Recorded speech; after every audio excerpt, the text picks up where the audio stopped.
In prehistoric times, pre-3200 BCE, many different cultures lived in Egypt along the Nile River, and became progressively more sedentary and reliant on agriculture. By the time of the early dynastic period, these cultures had solidified into a single state. The prehistory of Egypt spans from early human settlements to the beginning of the early dynastic period of Egypt, c. 3100 BCE, which started with the first pharaoh Narmer, also known as Menes.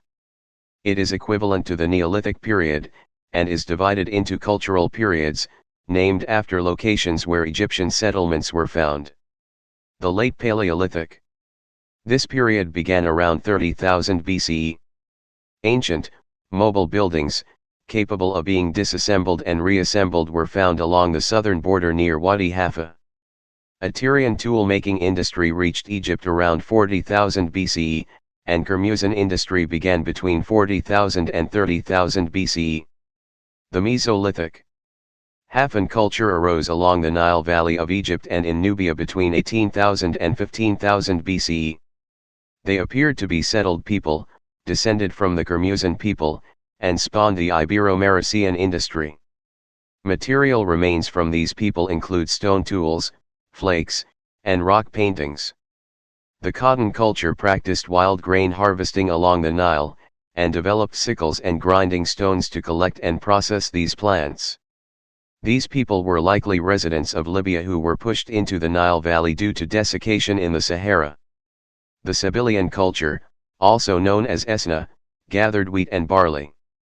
The Harifian culture migrated out of the Fayyum and the eastern deserts of Egypt to merge with the pre-pottery Neolithic B.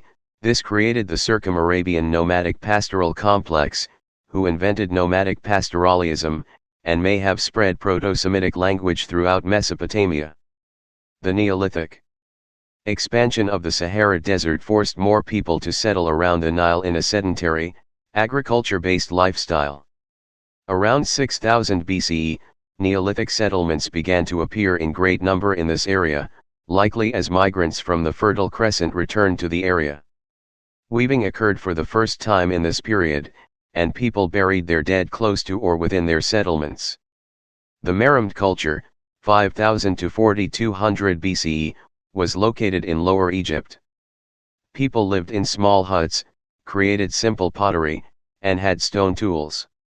They had cattle, sheep, goats, and pigs, and planted wheat, sorghum, and barley. The first Egyptian life-size clay head comes from this culture. The El Omri culture, 4000 to 3100 BCE, lived near modern-day Cairo. People lived in huts, and had undecorated pottery and stone tools. Metal was unknown. The Maoti culture, also known as Buto-Maoti, is the most important Lower Egyptian prehistoric culture. Copper was used, pottery was simple and undecorated, and people lived in huts. The dead were buried in cemeteries.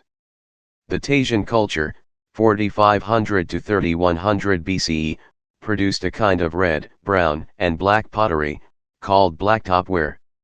From this period on, Upper Egypt was strongly influenced by the culture of Lower Egypt.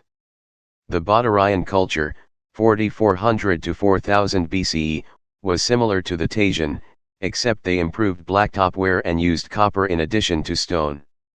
The Omritiyan culture, Naqada I, 4000 to 3500 BCE, continued making blacktopware, and added white cross-lineware, which featured pottery with close, parallel, white, crossed lines. Mud brick buildings were first seen in this period in small numbers. The Jerseyan culture, Naqada II, 3500 to 3200 BCE, saw the laying of the foundation for dynastic Egypt. It developed out of Omritiyan culture, moving south through Upper Egypt. Its pottery was painted dark red with pictures of animals, people, and ships. Life was increasingly sedentary and focused on agriculture, as cities began to grow. Mud bricks were mass-produced, copper was used for tools and weapons, and silver, gold, lapis, and faience were used as decorations. The first Egyptian-style tombs were built. Proto-dynastic period, Naqada III, 3200 to 3000 BCE. During this period, the process of state formation, begun in Nikeda II, became clearer. Kings headed up powerful polities, but they were unrelated. Political unification was underway, which culminated in the formation of a single state in the early dynastic period. Hieroglyphs may have first been used in this period, along with irrigation. Additionally, royal cemeteries and seracs, royal crests, came into use. Thank you for listening. Don't forget to check out other tracks as well. Show your love by hitting the subscribe button and do like, comment and share, to spread knowledge. See you next time. Till then, keep learning for fun.